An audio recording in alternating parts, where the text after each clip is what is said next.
ஆனால் இஸ்லாத்தை பொறுத்த வரைக்கும் எந்த மாதிரிலாம் செஞ்சிருக்கிறார்கள் என்று கேட்டால், நான் தான் அல்லாஹ் என்றெல்லாம் சொல்லி மார்க்க அறிஞர் என்று பேர் எடுத்திருக்கிறார்கள்.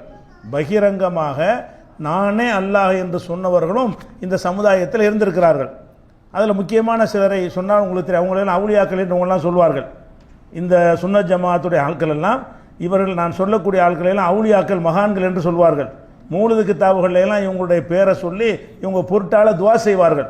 இதில் முக்கியமான ஆள் யாருன்னு கேட்டால், அந்த அபு யசீதுல் பிஸ்தாமின்னு ஒரு ஆள் இருந்தார், பாரசீகத்துக்காரர், ஈரான்காரர். இவர் ஹிஜ்ரி 108 பிறந்தவர். 108 இந்த முசீபத்து வந்துருச்சு. இஸ்லாம் திருக்குரான் அருளப்பட்டு 108 வசனத்துக்குள்ளேயே குரானோட விளையாட ஆரம்பிச்சிட்டாங்க. 108 பிறந்த இந்த பிஸ்தாமி, அபு யசீத் பிஸ்தாமி என்கிற இந்த ஒரு ஷைத்தான், இவனை மகான் பெரியார் என்று சொல்வார்கள். இவன் என்ன செய்கிறான்னு கேட்டால், நான் தான் அல்லாஹ்ங்கிறான், நான் தான் இறைவன் என்ற சுபஹானி, சுபஹான் அல்லான்னு சொல்லுவோம்ல, அல்லாஹ் தூய்மையானவண்டு, அந்த இடத்துல அல்லாஹ் எடுத்துட்டு நான் சேர்த்துக்கிறான். சுபஹானி, நான் தூய்மையானவன் என்றெல்லாம் சொல்லக்கூடிய அளவுக்கு மோசமான ஒரு கருத்தை விதைக்கிறான். ஆனாலும் அப்போதும் சிலர் அவனை கொண்டாடுகிறார்கள். எவ்வளோ பெரிய பாரதூரமான விஷயம் என்று விளங்காமல் கொண்டாடுகிறார்கள். அவன் சொல்லுகிறான், ரஃபானி அல்லாஹு ஃபகாமனி பைன எதைகி, அல்லாஹ் என்னை மேலே கூட்டிக்கிட்டு போய் அவனுக்கு முன்னாடி நிப்பாட்டினான். அல்லாஹ் இவரை கூட்டிகிட்டு போனானா. அப்போ ரசூல் ஸல்லல்லாஹு அலைஹி வஸல்லம் மேராஜ் கிடச்சிட்டு போன மாதிரி இவன் என்ன செய்கிறான், என்னை அல்லாஹ் என்ன ஒரு தோற்றம் போட்டு பெரிய தலைப்பாச்சிப்பான்னு போட்டு மக்கள்கிட்ட ஒரு பேர் எடுத்த உடனே என்ன சொன்னாலும் கேட்கக்கூடியவர்களாக ஒரு சாரார் உருவாகி விடுவார்கள். அந்த மக்கள் மத்தியில் போய் என்ன செய்கிறான்னு கேட்டால், அல்லாஹ் என்னை எடுத்துக்கொண்டு என் முன்னாடி நிப்பாட்டினான். நிப்பாட்டி விட்டு, அபு யசீதே, இவர் பேர் அபு யசீது, உன்னை மக்கள் எல்லாம் என்ன செய்கிறாங்கன்னு கேட்டால் பார்க்க விரும்புகிறாங்க அப்படின்னு சொன்ன உடனே அப்போ இவர் சொன்னாராம், ஜெய்யின் நீ வஹதானியத்திக்க, என்னை நீ உன்னுடைய ஏகத்துவ கொள்கையை, ஏகத்துவ சிந்தனையை கொண்டவனாக என்னை அலங்கரித்து விடு. அல்பிஸ்னி அனானியத்தக்க, நான்கிற தன்மை உனக்கு இருக்குல்ல, அந்த தன்மை எனக்கும் தந்து விடு அப்படின்னு சொல்லி, வர்ஃபானி இல்லை அகதியத்திக்க, நீ ஒருவனாக இருக்கிறாய் இல்லையா, அந்த ஒருவன்கிற தன்மை எனக்கும் தந்து விடு. நான் துன்யாவுக்கு போகிறேன், என்னை மக்கள்லாம் பார்த்தார்கள் என்று சொன்னால் உன்னையே பார்த்து தான் நினைத்து கொள்வார்கள் அப்படின்னு அல்லாட்ட ஒரு வரம் வேண்டுனாராம். அந்த மாதிரி அல்லாஹ் அனுப்பி வச்சுருக்க, நான் வந்திருக்கிறேன், நான் தான் அல்லாங்கிறான். அல்லாஹ் என்னை கூப்பிட்டு அல்லாஹ்வுடைய தன்மை எனக்கு தந்து விட்டான் என்று ஒருத்தன் சொல்கிறான். அவனை அந்த மக்கள் அறிஞர் மகான் ஏற்றுக்கொண்டிருக்கிறார்கள் என்பதை நம்ம பார்க்கிறோம். இது ஹிஜ்ரி 108. இதுக்கெல்லாம் என்ன அடிப்படை, எப்படி இவன் சொல்ல முடிந்தது என்று கேட்டால், நான் ஏற்கனவே சொன்ன மாதிரி ரசூலுல்லாஹ் அல்லாஹ்வுக்கு நாங்கள்ல உமா ரமைத்த இது ரமைத்த தான், நீ எரிந்த போது நீ எரியவில்லை, அல்லாஹ் தான் எரிந்தான். அப்போ ரசூலாக அல்லாவே இருந்தான். ரசூலாக அல்லாஹ் இருந்த மாதிரி சஹாபியாவும் அல்லாஹ் தான் இருந்தான், பெரியார்களாகவும் அல்லாஹ் இருப்பான், யாராக வேண்டாலும் அல்லாஹ் இருப்பான் என்று சொல்லி அந்த வாதத்தை வைத்துத்தான் எங்களுக்கு இறைத்தன்மை இருக்குது என்று சொல்ல ஆரம்பித்தார்கள். அதனால இந்த அல்லாஹ் அரசில் இருக்கிறான் என்பதை மட்டும் ஆழமாக நம்பி இருந்தார்கள்னா அன்னைக்கு அடித்து உதைத்திருப்பார்கள். என்ற அரசில் இருக்கிற அல்லாஹ் எப்படி ஒன்ட்டு எப்படி வருவான், அவன் தான் அரசில் இருந்து கொண்டு தான் நிர்வகித்து கொண்டிருக்கிறான், யார் மேலே மேலாட மாட்டானே என்று கேட்டிருப்பார்கள். இந்த விஷயத்தை அழுத்தமாக சொல்லாத காரணத்தினால் இப்படியும் வாதம் செய்தது இப்போ இருக்கணும். இது அபு யசீத் பிஸ்தாமிங்கிற ஒரு ஆள். அதே மாதிரி மன்சூர் ஹல்லாஜ், அவனை பெரிய அவுளியாம்பாங்க.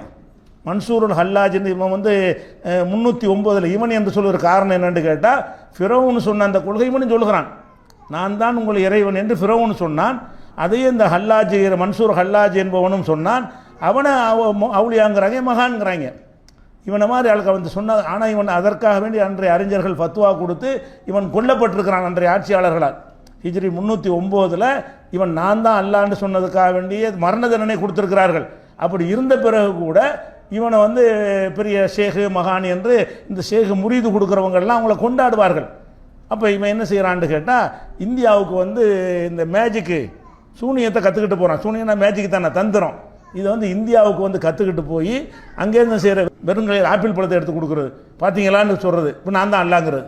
இப்படியாக அந்த மேஜிக் செய்கிறவங்க செய்வாங்கல்ல, அந்த மாதிரி வித்தையை இந்தியாவில் கற்றுக்கிட்டு போய், இந்தியாவில் கேரளாவில் நிறைய மாந்திரிகள் இருந்தாங்க, இங்கே அவன் கற்றுக்கிட்டு போய் என்ன செஞ்சான்னா, மாந்திரம்னா என்ன, மந்திர தந்திர வித்தை தான், இல்லாத ஒன்றை உருவாக்கலாம் முடியாது. இந்த தந்திரத்தை கற்றுக்கிட்டு போய் எனக்கு இறைத்தன்மை இருக்கு பார், சொர்க்கத்திலேருந்து ஒரு ஆப்பிளை தரட்டுமான்னு சபையில் வச்சு கேட்பானா, ஆமாம்பாங்களாம், இப்படி ஒரு ஆப்பிளை கொடுப்பானா, இதுதான் சொர்க்கத்து ஆப்பிள்.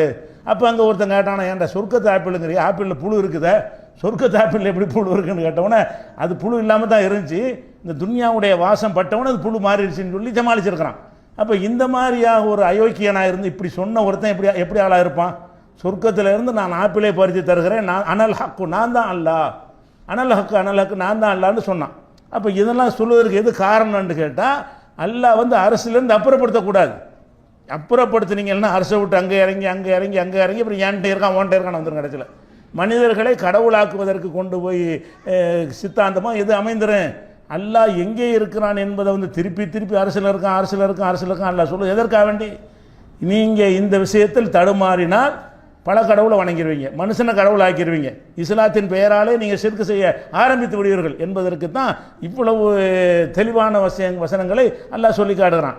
இந்த மன்சூர் ஹல்லாஜி 309 பிறந்த ஒருத்தன், இவன் ஒரு ஆள். இவனை கசாலி போன்றவர்கள்லாம் பெரிய அவுலியா மகான்னு சொல்லுவாங்க. கசாலி பெரிய கல்வி கடல்மாங்க. அவரே நான் தான் அல்லான்னு சொல்லி அவனை அன்றைய சமுதாயம் தண்டிச்சிருக்கிறாங்க. அன்றைக்கு இருந்த உலமாக்கள்லாம் சேர்ந்து ஃபத்வா கொடுத்து இவன் கொல்லப்பட வேண்டியவன், நான் தான் கடவுளுங்கிறான் என்று சொல்லி மரண தண்டனை கொடுக்கப்பட்ட இஸ்லாமிய ஆட்சியில் மரண தண்டனை கொடுக்கப்பட்ட ஒருத்தன் பிறகு என்ன செஞ்சிட்டாங்கன்னா அவுளியாக்கி விட்டாங்க. யார்? கசாலி மாதிரி ஆளுக்கு. அந்த தப்லீக்கு ஜக்கரியா மூலனான்லாம் இருக்கார, தப்லீக்கு தாலீம் தொகுப்பு, அவரெல்லாம் அவுளியாம்பார். யாரை? நான் தான் அல்லான்னு சொன்ன மன்சூர் ஹல்லாஜ அவருடைய தாலீம் தொகுப்பு படித்து பார்த்தீங்கன்னா இவனையெல்லாம் என்ன செய்வார்?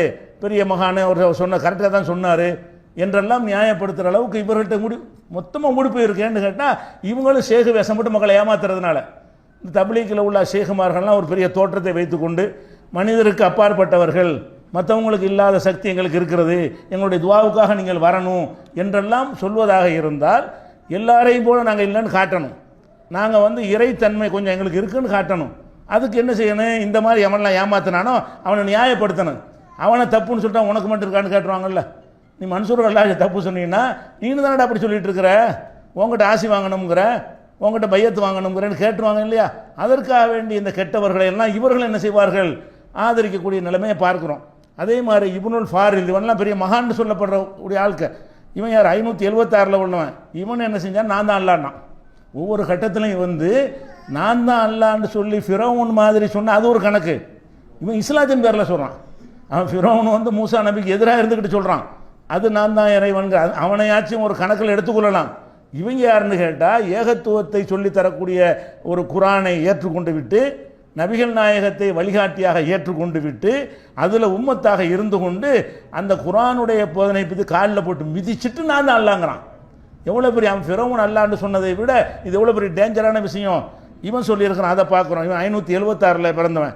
அதே மாதிரி இப்னு சபீன் 70க்கு சபீன் 70, இப்னு சபீன் 70 பேருக்கு பிறந்தவன் அர்த்தம். பேரை பாருங்க, இப்னு சபீன் ஒருத்தவன் தான். அவன் ஒரு பெரிய இதே மாதிரியான 614 உள்ளவன்.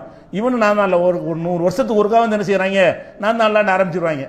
வழங்க அதுக்கு ஒரு கூட்டம் போகும். அல்லா மாதிரி நினச்சிட்டு ஆசி வாங்க ஆரம்பித்து விடுவார்கள். ஒவ்வொரு கட்டத்திலும் இந்த மாதிரி இருந்திருக்கிறாங்க. இருந்ததை ஏன் நம்புனாங்க அன்னைக்கு உள்ள சில பேர்? அரசை விட்டு எப்படா நீ இறக்குற அல்லான்னு கேட்கல. அல்லாஹ் அரசில் இருக்கிறான், அங்கேருந்து உன்னை பார்த்து கொண்டு இருக்கிறான், அப்படி தான் நான் நம்ப வேண்டும். நீ என்ன செய்கிற? உங்ககிட்ட எல்லாம் எப்படி வருவான்? மனுஷன்ட்ட எப்படி வருவான்? தூணில் எப்படி வருவான்? துரும்பில் எப்படி வருவான்? எதுலையும் எப்படி எல்லாம் வருவான்? அல்லாஹ் அவன் இடத்துலாம் இருப்பான், இருந்து கொண்டு எல்லாத்தையும் பார்ப்பான். இப்படி நம்பினவர்கள் ஏமாற்ற முடியாது. அல்லாஹ் எங்கே வேண்டாலும் வருவான்னு நினச்சா ஏமாற்றிடலாம். ஏன்ட்டு அல்லா இருக்கான்னு சொன்னால் உங்களை ஏமாற்றி போடலாம். அதுக்கு என்ன செய்யணும்? கொஞ்சம் வேஷம் போட்டு மாதிரியா கொஞ்சம் நாளைக்கு நடித்தோம் என்று சொன்னால் இருந்தாலும் கரெக்டாக தானே இருக்கு சொல்கிறாரு, அவர்கிட்ட அல்லா இருக்க வாய்ப்பு இருக்குது என்று மக்கள் நினைக்கிறார்கள். அப்போ அதற்காகத்தான் என்ன செய்கிறாங்கன்னா ஒவ்வொரு கட்டத்தில் இந்த மாதிரி சொல்லியிருக்கிறாங்க. அதில் முக்கியமான ஆள், நூல் வடிவில் நிறைய இந்த கருத்தை விதைச்சதில் முக்கியமான ஆள் இப்னு அரபிங்கிற ஷைத்தான். இவன் தான் 1ஆம் நம்பர் ஷேகுல் அக்பர் வாங்க, பெரிய ஷேகா இவருக்கு பேர். ஷேகுல் அக்பரும் வாங்க யார்? இந்த சுன்ன ஜமாத் ஆலிம்கள் ஷியாக்களும் இவனை கொண்டாடுவாங்க. சுன்ன 2 பேரும் கொண்டாடினா எப்படி எந்த லட்சணமாக இருக்கு? சுன்ன ஜமாத்துக்காரனும் இவன் ஷேகுல் அக்பருமா, ஷியாக்களுடைய ஒரு தயாரிப்பு தான் இவன். ஷேகுல் அக்பர் முஹிதீன் இப்னு அரபி, வெறும் இப்னு அரபிம்பாங்க. இவன் என்ன செய்கிறான்டா? இவ்வளோ மகா டேஞ்சர். எந்த அளவுக்கு டேஞ்சர்னு கேட்டால், யாபுதுனி வாபுதுஹு, அவன் என்னை வணங்குகிறான், நான் அவனை வணங்குகிறேன்கிறான். அல்லாஹ் வந்து இவனை வணங்குறானா? இவன் அல்லாஹ் நாங்கள் 2 ஒன்றுங்கிறாங்க. ஓ எஸ்ஜுதுனி வாஸ்ஜுதுஹு, நான் அல்லாஹ்வுக்கு சஜதா செய்கிறேன், அல்லாஹ் எனக்கு சஜதா செய்கிறாங்கிறான். எவ்வளோ பெரிய டேஞ்சரான ஒரு வார்த்தை. இதை வந்து ஒரு சாதாரண பாமரம் கூட ஏற்றுக்குருவானா? இதை வந்து இவன் ஒரு மார்க் அறிஞனுங்கிற பேரில் இருந்து இந்த மாதிரி கருத்தெல்லாம் சொல்லியிருக்கிறான். அதே மாதிரி இந்த குரூப்புடைய மொத்த சித்தாந்தம் என்னன்னு கேட்டால் வஹதத்துல் உஜூத். இந்த கொள்கைக்கு பேர் வஹதத்துல் உஜூதுன்னா இருக்கிற உலகத்தில் இருக்கிற ஒரு பொருள் தானா எல்லாமே. அது என்ன ஒரு பொருள்? அல்லா தானா? இது அல்லா தானா? இதுவும் அல்லா தான். இதுவும் அல்லா தான், நானும் அல்லா தான், நீங்களும் அல்லா தான், மலை ஜலம்லாம் அல்லா தான், கல் மண்ணெல்லாம் அல்லா தான், மரம் மட்டையெல்லாம் அல்லா தான். அல்லாங்கிற ஒன்று தானே எல்லாமே. அது பல தோற்றங்களாக தெரிகிறதான். அல்லங்கதா கணவன் அல்லா தான், மனைவியும் அல்லா தான், அப்பனும் அல்லா தான், பிள்ளையும் அல்லா தான். இப்படிங்கிறான், பச்சையாக சொல்கிறாங்க. உலகத்தில் வந்து மாஃபில் மௌஜூத் இல்லல்லா. நாங்கள்லாம் சின்ன பிள்ளையாக இருக்கும்போது ராத்திபுன்னு நடத்துவாங்க. இப்போ இருக்கான்னு தெரியல, எங்கள் ஊரில் ராத்திபுன்னு சொல்லி பள்ளிவாசல் ரமலான் மாதத்தில் உட்காந்து நடத்துவாங்க. அதில் ஒரு திக்கரை சொல்லுவாங்க, லா மௌஜூத் இல்லல்லாண்டு. இருக்கிற அல்லாஹ்வுத்தஆலா எதுவுமே இல்லைம்பாங்க. எங்களுக்கு அர்த்தம் வழங்காது, அது சொல்லிட்டு இருப்போம் திக்கிருன்ற பேரில். இதெல்லாம் இந்த சித்தாந்தம் சுன்ன ஜமாத்துக்கிறாங்க. எந்த கொள்கையில் இருக்கிறாங்க?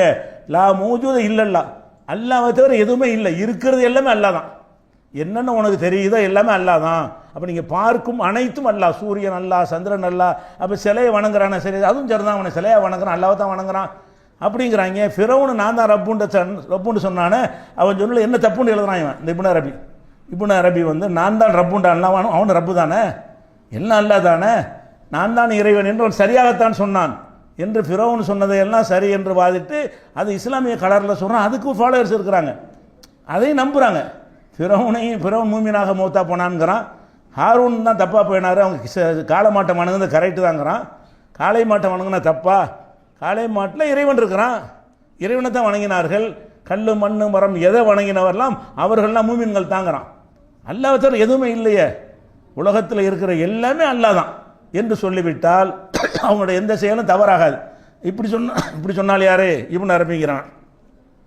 அதே மாதிரி சதுருதீன் கூனவி, அவன் இப்னு அரபியுடைய மாணவன். இந்த ஆளும் இதே மாதிரியான அல்ல இருக்கிறது அல்லா மட்டும்தான், எல்லாம் அல்லா தான், எல்லாத்தையும் மல்ல ஜடத்திலும் அல்லான்றாங்க. எல்லாமே அல்லா, அல்லாவை தவிர உலகத்தில் எதுவுமே இல்லை. காற்று அல்லா, மரம் அல்லா, மண் அல்லா, பன்றி அல்லா, நாய் அல்லா, எல்லாமே அல்லா தான். அனைத்தும் அல்லாஹ் தான், அல்லாவை தவிர எதுவுமே இல்லை. ஒரு அல்லா தான் உலகத்தில் இருக்கிறான், அதை தவிர உலகத்தில் எந்த பொருளும் கிடையாது. இதெல்லாம் இப்படி தெரியறதுலாம் என்னன்னு கேட்டால், அல்லாஹ் பல வடிவங்களில் அப்படி காட்சி தருகிறானா. என்னைய மாதிரி அல்லாஹ் காட்சி தரான், உங்களை மாதிரி அல்லாஹ் காட்சி தரான், இதெல்லாம் அல்லாஹ்வுடைய காட்சி தான் அப்படின்னு ஒரு சித்தாந்தத்தை என்ன செய்கிறாங்க, இந்தியாவிலேருந்து கற்றுக்கிட்டு போய் இங்கே தான் இந்த அத்வைதம்ங்கிற கொள்கை இருக்குது. வஹதத்துல் வஜூதுனா அத்வைதம்பாங்க. அத்வைதம்னா ரெண்டு கிடையாது, எல்லாம் ஒன்று தான் அப்படிங்கிற கொள்கை இந்து மதத்தில் உள்ள ஒரு கொள்கை. இந்த அத்வைதத்துக்கு அரபியில் வந்து வஹதத்துல் வஜூத், இதை சொன்னவங்க யார்? இவங்கெல்லாம் சொன்னவங்களாம் யாருன்னு கேட்டால் எல்லாம் அல்லா, எல்லாம் அல்லாங்கிற எங்கேருந்து எடுத்தான்? அது வேணும்ல, எங்கேருந்து எடுக்கிறான்னு கேட்டால் இந்த ரசூல்லா அல்லாவாயிட்டாங்க. அந்த உமார் ரமைத்தை நேற்று சொன்னோம்ல, கல்லை எரிஞ்சாங்க, நீ எரியலை, அல்லா தான் எரிந்தான், அல்லாவுடைய கை அவங்க கை மேலே இருந்துச்சுன்னு சொன்னால் ரசூல்லா அல்லாவாயிட்டார்கள். ரசூல்லா ஆன மாதிரி அவங்கள பின்பற்ற எல்லாரும் ஆக முடியும்னு சொல்லி சொல்லி சொல்லி சொல்லி எல்லாமே அல்லாஹ்ங்கிற ஒரு கருத்துக்கு வந்து விட்டார்கள். அதனால ஜலாலுதீன் ரூமின்னு பெரிய கவிஞருங்கிறாங்கல்ல, பெரிய மௌலானாலாம் பேசிக்கிட்டு இருப்பாங்க. ஜலாலுதீன் ரூமிங்கிறவன் இதே கொள்கையில் உள்ளவன், நான் தான் அல்லாங்கிற கொள்கையில் உள்ளவன், எல்லாமே அல்லாங்கிற கொள்கையில் உள்ள ஆள் யார்? ஜலாலுதீன் ரூமிங்கிற ஆள். இப்படியாக நிறைய பேர், தல்மசானின்னு ஒருத்தர் தான், இவன் இருந்திருக்கிறான். இதெல்லாம் வந்து யார்? எல்லாம் அல்லாங்கிற ஒரு கருத்தில் உள்ளவர்கள். இந்த கருத்தை தப்லீகில் உள்ள பெரிய பெரிய ஷேக் மௌலானாக்கள் இருக்காங்கல்ல, இவங்களும் இந்த கொள்கையில் உள்ள ஆளுக்கு தான். தப்லீக் ஜமாத்தில் உள்ள பெரிய பெரிய ஷேகுமார்கள் இருக்காங்களே, அவங்கள என்ன சொல்கிறாங்கன்னு கேட்டால், ஹல்லாஜி சொன்னது சரிதான், நான் தான் அல்லாஹ் என்று சொன்னது சரிதான், இருக்கிறது ஒன்று தான் உலகத்தில் இருக்கிறது, அது சாதாரண மக்களால் புரிந்து கொள்ள முடியாது என்று சொல்லி அவங்களுடைய நூல்களில் பச்சையாக எழுதி வைத்திருக்கிறார்கள். அப்போ இவங்க என்ன மாதிரி நம்மளை கொண்டு போகிறாங்க? தொழுவான்னு கூப்பிட்டு எங்கே கொண்டு போகிறாங்க? எல்லாம் அல்லாண்டு கொண்டு போயிட்டு இந்த ஷேகுமார்கள் காலில் விழ வைக்கிறதுக்காக வேண்டி, எல்லாம் அல்லான்னா ஷேக்கிட்டையும் அல்லா இருப்பான்ல அப்படிங்கிறதுக்கு செஞ்சு விட்டார்கள். அதனால் இந்த விஷயத்தில் நம்ம வந்து ரொம்ப தெளிவாக என்ன செய்யணும், சில விஷயங்களை வழங்கி கொள்ளணும். தெளிவாக வழங்குறேன்னா என்ன, நபிகள் நாயகத்தை அல்லாஹ்வாக்கி தானே இங்கே வர்றாங்க. திடீர்னு நான் அல்லாண்டா ஏற்றுக்கிற மாட்டாங்க. எனக்கு அல்லாஹ்வுடைய தன்மை இருக்குன்னு சொல்வதாக இருந்தால் என்னை விட பெரியவருக்கு இருந்ததாக காட்டணும், அவரை விட பெரியவருக்கு இருந்ததாக காட்டணும், அவரை விட பெரியவருக்கு இருந்ததாக காட்டணும். இப்படி கொண்டு போய் ரசூல்லா வரைக்கும் கொண்டு போகணும். கொண்டு போயிட்டு என்ன செய்யணும், அப்போ நாங்களும் அல்லான்னு சொன்னால் மக்கள் ஏற்றுக்குருவாங்கன்னு அந்த வாதத்தை வைக்கிறாங்க. அதனால ரசூல் ஸல்லல்லாஹு அலைஹி வஸல்லம் இந்த அல்லாவா இருந்தாங்கன்னு சொல்கிறாங்க பாருங்க. அந்த விஷயத்தை சந்தேகத்துக்கு இடமில்லாமல் நீங்கள் விளங்கிக்கிட்டீங்கன்னு சொன்னால் ஒரு காலத்தில் ரசூல்லாவே அல்லாவாக முடியலை, நீங்கள் என்னடா அல்லாங்கிறன்னு கேட்டுருவோம். அல்லாஹ் வந்து அவள் அரசில் தான் இருக்கிறான். அரசில் இருக்கிற அல்லாஹ் வந்து ரசூல்லாவுக்குள்ளே கூட வரமாட்டான். அல்லாஹ்வுடைய தூதராக இருந்து அவர்களுக்குள்ளே கூட அல்லாஹ் வரமாட்டான் என்பதில் நீங்கள் உறுதியாக இருந்தால் வேற ஒருத்தன்ட்ட வர்றான்னு சொன்னான்னு ஏற்றுக்கிறீங்களா? ஏற்றுக்கிற மாட்டீங்க. அதனால் அது சம்பந்தமாக இன்னும் கொஞ்சம் தெளிவாக பார்ப்பதாக இருந்தால், நபிகள் நாயகம் ஸல்லல்லாஹு அலைஹி வஸல்லத்தை பற்றி அல்லாஹ் குர்ஆனில் என்ன சொல்கிறான்னு கேட்டால், நம்ம முதல்ல இஸ்லாத்தை ஒருத்தன் ஏற்றுக்கொள்கிறான். ஏற்றுக்கொள்ளும் பொழுது என்ன சொல்லி ஏற்றுக்கொள்ளணும்? அஷ்ஹது அல்லா இலாஹ இல்லல்லாஹ் ஒரு பகுதி, ரெண்டாவது அஷ்ஹது அன்ன முஹம்மதன் அப்துஹு வ ரசூலுஹு. இந்த ஒரு பாட்டு. இந்த ரெண்டாவது பாட்டுக்கு என்ன அர்த்தம்? முகமது அவர்கள் அல்லாஹ்வுடைய அடிமை. அபுதுன்னா அடிமை. அஷ்ஹது அன்ன முஹம்மதன், முகமது அவர்கள் அப்துஹு அல்லாஹ்வுடைய அடிமையாக இருக்கிறார்கள், ஒரு ரசூலுஹு தூதராக இருக்கிறார்கள். ஃபர்ஸ்ட் அடிமை தான். அடிமைன்னு வந்துருச்சா வேறண்ட் ஆயிடுச்சா இல்லையா? அல்லாஹ்வாக ரசூல் கிடையாதுல, அந்த அல்லாஹ்ங்கிறவனுக்கு அடிமை தான் அவர். முகமது அல்லாஹ்வுடைய தூதர். அவர் நம்ம எல்லாவோட உலக படைப்புகளில் சிறந்த படைப்பு, நமக்கு முன்மாதிரியாக இருந்தாலும் அல்லாஹ்வோட பேசுவதாக இருந்தால் அல்லாஹ்வுக்கு அடிமை தான். அல்லாஹ்வுக்கு சமமானவரோ அல்லாஹ்வுடைய தன்மை பெற்றவரோ கிடையாது என்பதற்கு தான் அந்த ஒருத்தனை இஸ்லாத்தில் ஏற்றுக்கிற போது இதை சொல்லிட்டு தான் வரணும். அப்துஹு வ ரசூலுஹு சொல்லாமல் இஸ்லாத்தில் நுழைய முடியாது. அடிமைன்னு அப்புறம் சொல்லிவிட்டு அடிமை தான் முதலாளி எப்படி ஒத்துக்கிறது? அவர் அடிமைன்னு களிமா சொல்லி இஸ்லாத்துக்கு வந்துடுறீங்க. அப்புறம் என்ன செய்வீங்க? இல்லை அந்த லா இலாஹ இல்லல்லாஹ் உள்ள அல்லாஹ் அவன் தான், முஹம்மது ரசூலுல்லாஹ் அவர் தானே, எங்கடா நீங்கள் இந்த களிமாவை ஏற்றுக்கிறலையே? அப்போ அந்த களிமாவே நமக்கு எப்படி அமைத்தரப்பட்டிருக்குன்னு கேட்டால், ரசூலுல்லாஹ் அடிமைன்னு சொல்கிற அவசியம் இருக்குதா? தூதர் தானே போஸ்ட்டு, நம்ம எல்லாரும் அடிமை தானே.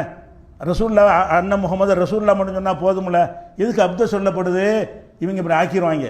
வெறும் ரசூலுல்லாஹ்னு விட்டோம்னு சொன்னால் அல்லாஹ்வுடைய தூதராக இருக்குனால் அவர் அல்லாஹ் தான் என்று ஆக்கிவிடக்கூடாது என்பதற்காக அல்லாஹ் என்ன செய்யறான்? அந்த கலிமாவுடைய அஷ்ஹது அன்ன முஹம்மதன் அப்துஹு, முகம்மது அல்லாஹ்வுடைய அடிமை, வ ரசூலுஹு அவனுடைய தூதர்.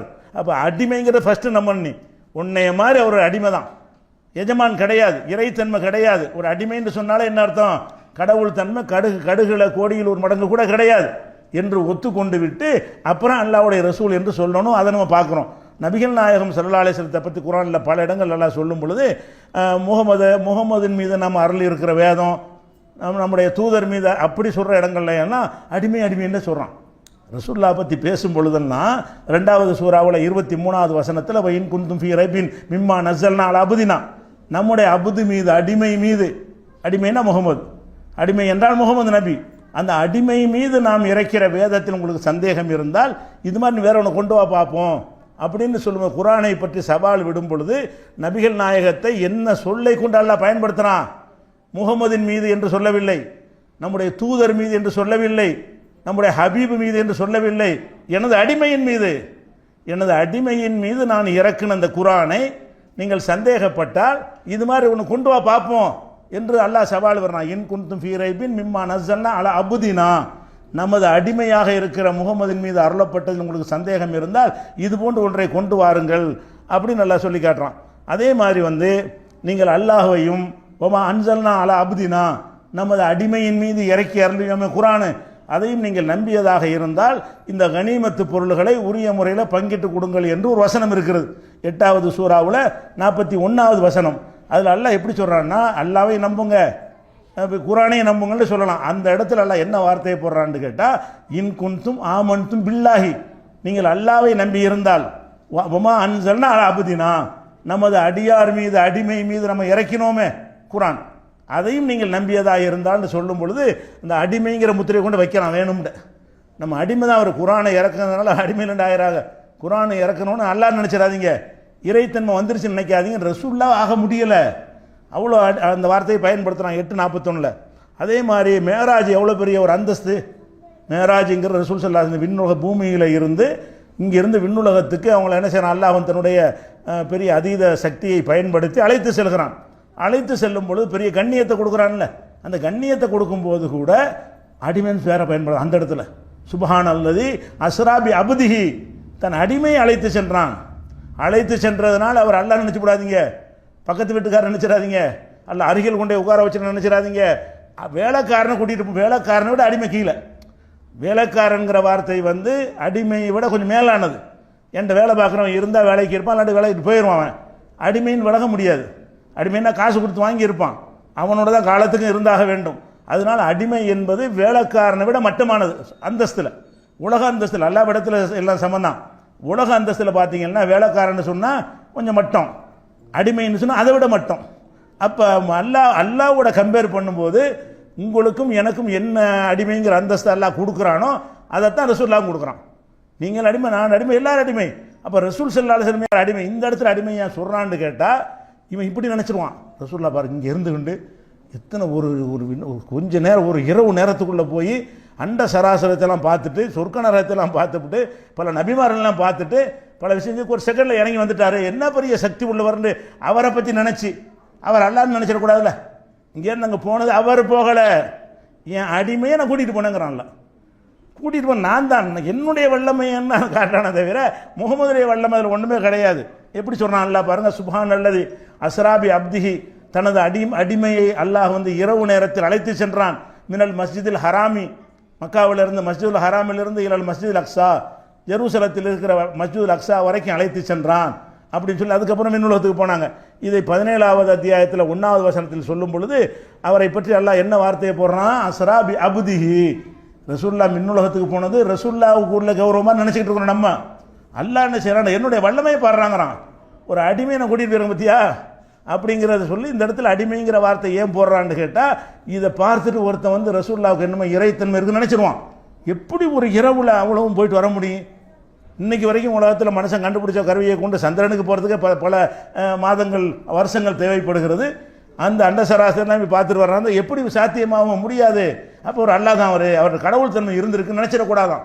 அதுக்கு தானே சரி அவருக்கு ஒன்று கூட நான் கூட்டிகிட்டு போனேன்டா, நான் அழைச்சிக்கிட்டு போனேன், ஜிப்ரீல் அனுப்புவேன், நான் அழைச்சிக்கிட்டு போயிருக்கிறேன், என்னுடைய வல்லமை அப்படின்னு நல்லா காட்டுவதற்காக வேண்டி அடிமைன்னு சொல்கிறான்னா இப்போ ரசூல் அல்லாஹ்வாயிருவாங்களா? இப்படி அடிமைன்னு நல்லா சொல்கிறான். இது 17:1 நீங்கள் பார்க்கலாம். அதே மாதிரி வந்து சூரத்துல் கஹஃபுடைய முதல் வசனத்தை எடுத்துக்கிட்டிங்கன்னா அதில் எப்படி வரேன், அல்ஹம்துலில்லாஹி அல்லதி அன்ஸல அலா அப்திஹில் கிதாப், தனது அடிமையின் மீது இந்த வேதத்தை இறக்கினானே அவனுக்கு எல்லா புகழும், அதில் எந்த கோணலும் இல்லை. இந்த குரானை பற்றி சொல்லும்போது கூட எப்படி சொல்கிறான், முகமதின் மீது அருள் இருக்கிறேன் அப்படி சொல்லாமல் உங்கள் நபியின் மீது இறக்கி இருக்கிறேன் அப்படியான வார்த்தை கூட போடாமல் என்ன செய்கிறான், அன்ஸல அலா அப்திஹி, தன்னுடைய அப்துன்னு அடிமை, தனது அடிமைக்கு அல்லாஹ் இறக்கி வைத்தான் இந்த கிதாபை. அப்போ என்ன விளங்குது, அல்லாவுக்கும் ரசூல்லாவுக்கும் மத்தியில் உறவு அடிமை எஜமான் தான். உங்களுக்கும் அல்லாவுக்கு மத்தியில் உறவு அதுதான். உங்களுக்கும் அல்லாவுக்கு மத்தியில் உறவு என்ன, அவன் எஜமான், நம்ம அடிமை. உலகத்தில் உள்ள அத்தனை படைப்புகளுக்கும் அல்லாவுக்கும் உள்ள உறவு என்ன, அவன் எஜமான் அடிமை. எஜமான் அடிமைங்கிற உறவை தவிர எந்த உறவும் யாருக்கும் கிடையாது. அப்புறம் என்ன கடவுள் ஆகுறது, அப்புறம் என்ன கடவுள் நெருக்கமானவர், அவர் அடிமை மட்டும்தான். ரசூல்லாவுக்கு மட்டும் பிளஸ் ரசூல் அடிமை, செய்தியை வாங்கி உங்களுக்கு தருகிறாருங்கிற தூதர். ரசூல்லாவுடைய அந்தஸ்து நம்மளுக்கு ரசூல்லாவுக்கு என்ன வித்தியாசம், அடிமையில் எல்லாரும் அடிமை தான், நம்ம ரசூல் கிடையாது. அவங்க பிளஸ் ரசூலாக இருக்கிறாங்க, அடிமை தான். அந்த அடிமை மூலமாக செய்தியை கொடுத்து நமக்கு தர சொல்லலாம். அந்த அடிமை இந்த அடிமைகளுக்கு தர்றாரு அப்படிங்கிறதுக்காகத்தான் அவர் அந்தஸ்து கொடுக்குறாருன்னு வழங்கி கொள்ளணும். அதே மாதிரி வந்து தபாரக்கல்லதி நஸ்ஸல் அல் ஃபுர்கான அலா அப்திஹி 25வது சூரா முதல் வசனமே அப்படி தான் ஆரம்பிக்கும். இந்த வேதத்தை வந்து தனது அடிமைக்கு இறக்கினானே அவன் பாக்கியமானவன், அடிமைங்கிறான். சொல்லும் போதெல்லாம் அடிமைன்னு சேர்த்துக்கிட்டு சொல்கிறான். ஒன்று ரசூல்லா பற்றி பேசும் பொழுதெல்லாம் அடிமைக்கு குரானை கொடுத்தேன், அடிமைக்கு அழைச்சிக்கிட்டு போனேன், அடிமைக்கு வேதத்தை கொடுத்தேன், இப்படின்னு நல்லா சொல்லி காட்டுற காட்சியை பார்க்குறோம். அதே மாதிரி வந்து ஒன்னஜிமில் சூரத்தில் ஜிப்ரீல் வருவார்ல, அந்த சந்திப்பை பற்றி சொல்லும் பொழுது ஃபௌஹா இலா அப்திஹி, தன் அடிமைக்கு வஹி மூலமாக அறிவித்தான். மாவுஹா, அறிவிக்க வேண்டிய செய்திகளை தன் அடிமைக்கு அறிவித்தான். எதுக்கு அடிமைன்னு சொல்லணும்? பொதுவாக ஒருத்தன் வேலைக்காரனாக இருந்தால் கூட அவனை வேலைக்காரன் சொன்னால் அவனுக்கு இன்செட்டாக இருக்குமே இல்லையா? நம்மகிட்ட வேலை தான் பார்க்குறான், வேலைக்காரன் தான் இருந்தாடே வேலைக்காரங்க வாடா பேரை சொல்லி கூப்பிடுவோமே தவிர என்ன செய்ய மாட்டோம், வேலைக்காரங்க வா, வேலைக்காரங்க வாடா என்ன அர்த்தம், அவனை வந்து இன்சல்ட் பண்ணுறேன்னு அர்த்தம். அல்லாஹ் வந்து அதை பார்க்க மாட்டான், நான் தான் பெருசு, நான் யாரை இன்சல்ட் பண்ணுவேன், நான் யாரை எப்படி நடத்துவேன் அப்படிங்கிறதுக்காக அடிமைங்கிறான். முகமது சொல்லிட்டு போயிடறாமா இல்லையா? அவன் என்ன வேணாலும் சொல்லுவான். அவன் என்ன செய்யறான், என்னுடைய அந்தஸ்தை அவனுக்கு நீ கொடுத்துடக்கூடாது என்பதற்காக வேண்டி அந்த வார்த்தையை நான் பயன்படுத்துவேன்னு சொல்ல பயன்படுத்துறான். நம்மளே பயன்படுத்த மாட்டோம். ஒரு நல்ல ஒரு வேலைக்காரனாக இருந்தால் மனசுக்குள்ளே வேலைக்காரன் வச்சுக்கிறோமே தவிர வேலைக்காரங்க வான்னு தம்பி வான்னு கூப்பிடுவாங்களே தவிர பெரியவரை வான்னு கூப்பிடுவாங்களே தவிர என்ன செய்ய மாட்டாங்க, அப்படி கூப்பிட மாட்டாங்க. அல்லாஹ் அப்படி சொல்கிறான். அப்போ என்னன்னு கேட்டால் அல்லாஹ்வாகவே ரசூல்லா இருந்தாங்க என்ற வாதத்தை முறியடிக்கும் விதமாக இந்த மாதிரி எல்லாம் என்ன இருக்குது அல்லாஹ் சொல்லி காட்டுகிறான். அதே மாதிரி வந்து இப்போ ரசூல் ஸல்லல்லாஹு அலைஹி வஸல்லம் வந்து இறைத்தன்மை வந்துருச்சுங்கிறாங்கல்ல, அவங்கள்ட்ட இறைத்தன்மை இல்லைங்கிறதுக்கு எவ்வளோ வேணும், அரிசியில் தான் அவனு இருக்கிறான். ரசூல்லாட்ட இல்லை. அல்லாஹ்வுடைய தூதருக்குள்ள வந்து இருந்து கல்லை விட்டு எரியலை. அல்லாஹ்வுடைய கையை ரசூல்லா கையை வைக்கும்போது அந்த கைக்குள்ள அல்லாஹ்வுடைய கையெல்லாம் இருக்கவில்லை. அது ஒரு இலக்கியமாக சொன்னது தான் என்பதை விளக்கும் விதமாக ரசூல் ஸல்லல்லாஹு அலைஹி வஸல்லம் அவருடைய பல தன்மைகள் அல்லாஹ் சொல்லும் பொழுது அவங்கள விட்ட மக்களுக்கு சொல்கிறான். எப்படி, குல் நபியை நீங்கள் போய் சொல்லிடுங்க, மக்கள்கிட்ட சொல்லணும். என்ன சொல்லணும், லா அகூலு லக்கும் இந்தி ஹஸாயினுல்லாஹ், அல்லாஹ்வுடைய பொக்கிஷங்கள் என்னிடத்தில் இருக்கிறது என்று நான் சொல்லவில்லை. மக்களை நல்லா வணங்கிறேன். நான் உங்கள்கிட்ட சொல்கிற செய்தி என்ன? அல்லாஹ்வுடைய சொக்கிசம்னா என்ன? மழை வழங்கக்கூடிய ஒரு அதிகாரம், பொருளாதாரம் வழங்கக்கூடிய அதிகாரம், குழந்தை குட்டிகளை கொடுக்கறது, எல்லா செல்வத்தையும் வழங்கக்கூடிய அந்த பொக்கிஷம் இருக்குல்ல, அல்லாஹ்வுடைய கருவூலம். அந்த கருவூலம் லா அகூலுலக்கும் இந்தி ஹசாயினுல்லா, அல்லாஹ்வுடைய ஹஜானாக்கள் என் கையில் இருக்குதுன்னு நான் சொல்லவில்லை, சொல்ல மாட்டேன். நான் அடிமை தான். அல்லாஹ்வுடைய ஹஜானா அல்லாட்ட தான் இருக்குது. ரெண்டு ஒன்று அப்படி சொல்ல தேவையில்லையே. அல்லாஹ் ரசூல் என்று சொன்னால் அல்லாட்ட இருக்கிற எல்லா கண்ட்ரோலும் ரசூல்லாட்ட இருக்குமா இல்லையா? அல்லாஹ் போய் மக்கள்கிட்ட என்ன பிரச்சாரம் பண்ண சொல்றான்? நபியை நீ போய் சொல்லணும், மக்கள்கிட்ட சொல்லணும். என்ன சொல்லணும்? லா அகூலுலக்கும் இந்தி ஹசாயினுல்லா. இது 6வது அத்தியாயத்தில் 50வது வசனம். என்னிடத்தில் அல்லாஹ்வுடைய கஜானாக்கள் இருக்கிறதுன்னு நான் சொல்ல மாட்டேன். வல அலமுல் கைப், மறைவான விஷயத்தை நான் அறிய மாட்டேன் என்று போய் சொல்லு. அல்லாஹ்வா இருந்தால் மறைவானது தெரியுமா இல்லையா? ரசூல்லா தான் அல்லாண்டு ஆயிட்டாங்கன்னா ஏதாச்சும் மறையும்? அல்லாஹ்வுக்கு ஏதாவது மறையுமா? மறையாது. அல்லாஹ் முன்னாடி உள்ளதையும் அறிவான், பின்னாடி உள்ளதையும் அறிவான், இருட்டிலையும் அறிவான், வெளிச்சத்திலையும் அறிவான், சின்னதையும் அறிவான், பெரியதையும் அறிவான். அவனுக்கு மனசில் நினைக்கிறத கூட அறிவான், சொல்வதையும் அறிவான். அவனுக்கு மறைவுன்னு ஒன்று கிடையாது. அல்லாஹ்வுக்கு மறைவு எதுவுமே கிடையாது. அல்லாஹ் தான் ரசூல் என்று இருப்பார்களே ஆனால், ரசூல்லாட்ட அல்லாஹ் ஊடுருவி இருப்பானே ஆனால், மறைவானது ரசூல்லாவுக்கு தெரியாமல் இருக்குமா? அல்லாஹ் தான் உள்ள வந்துட்டான்ல. அல்லாஹ் ரசூல்லாவுக்குள்ள வந்து விட்டால் மறைவான எந்த விஷயமும் ரசூல்லாவுக்கு தெரியாமல் இருக்காதுல்ல. அப்படி மக்கள் நினைச்சிடக்கூடாதுங்கிறது அல்லாஹ் சொல்றான். நீ மக்கள்கிட்ட போய் சொல்லு, வல அலமுல் கைப், மறைவான எதுவும் எனக்கு தெரியாது. நான் மனுஷன் சொல்ல சொன்னான்ல. தூதர் தான். தூதருங்கிற ஒரு அந்தஸ்தை தவிர மற்றபடி என்னிடத்துல கஜானாவெல்லாம் கிடையாது. மறைவு எனக்கு முதுகுக்கு பின்னாடி ஒருத்தர் ஏதாவது செய்யறதுக்கு வந்தான்னு சொன்னால் எனக்கு கண்டுபிடிக்க இயலாது. மறைவான விஷயத்தை நான் அறிய மாட்டேன். வல அகூலுலக்கும் இன்னி மலக்குன், அல்லாஹ் விட்டு தள்ளுங்க, மலக்குன்னு கூட சொல்ல மாட்டேன். அல்லான்னு சொல்ல முடியுமான்னு அது முடியாது, அது விட்டுரும், பெரிய விஷயம், அது வேணாம். நான் ஒரு வானவர் என்றால் சொல்லுவேனா? சொல்ல மாட்டேன். நான் வானவரே கிடையாது. மலக்கு தான் சாப்பிட மாட்டார், பருக மாட்டார், அப்படி ஒரு தனி தன்மை படைக்கப்பட்டிருக்காரு. கண்களுக்கு தெரியாமல் இருப்பார், பவர் அதிகமாக இருக்கு. மனுஷனுடைய ஒரு ஊரேத்தி தலையில் புரட்டி விட்டுருவார் வானவர். அந்த மாதிரி அல்லாஹ்வுடைய படைப்புகளில் வானவர்கள் இருக்கிறாங்க. அந்த மாதிரி ஒரு படைப்பானா அதுவும் கிடையாது. அப்போ என்னத்தையும் அல்லாஹ் மறுக்கிறான்? இறைத்தன்மை இருக்குதா என்பதை மறுப்பதை விட எதை மறுக்கிறான்? மலக்கு இல்லைன்னு போய் சொல்லு. முதல்ல நீ மலக்கு இல்லை. லா அகூலுலக்கும் இன்னி மலக்குன், நான் ஒரு மலக்கும் கிடையாது.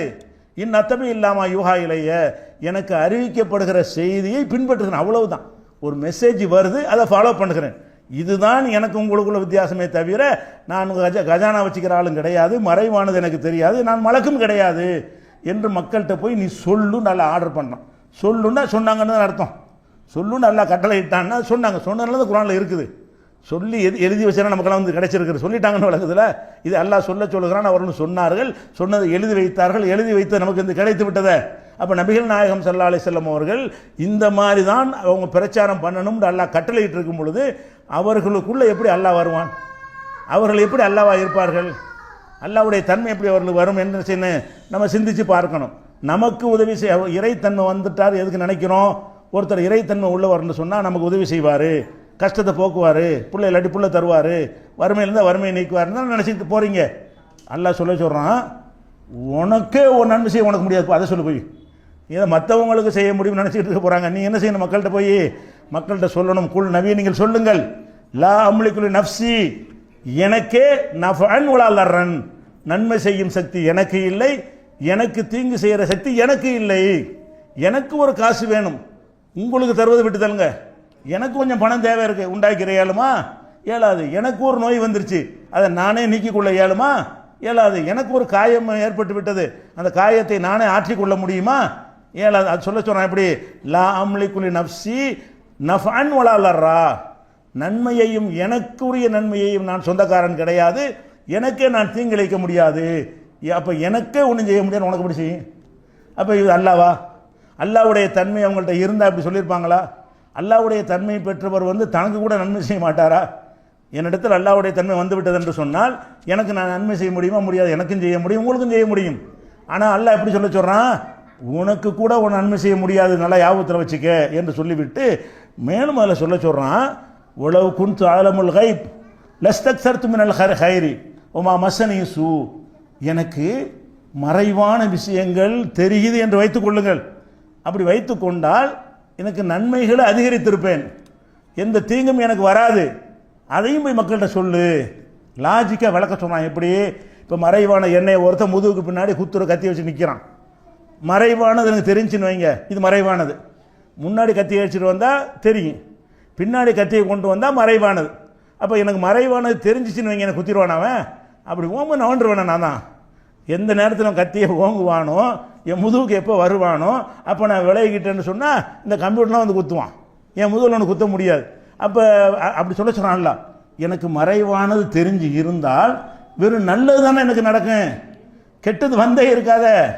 என்னை அடிச்சிருக்கிறாங்களே, என்னை உதச்சிருக்கிறாங்களே, ஊரை விட்டு விரட்டிருக்கிறாங்களே, ஒளிஞ்சு ஒளிஞ்சு தான் நம்ம கவலை நாங்கள் ஓடணும், பல்ல உடைச்சிருக்கிறாங்களே, பல துன்பங்களுக்கு உள்ளாக்கி இருக்கிறாங்களே, அவ்வளவும் செஞ்சுருக்கிறாங்க என்று கேட்டால் மறைவானது தெரியலை.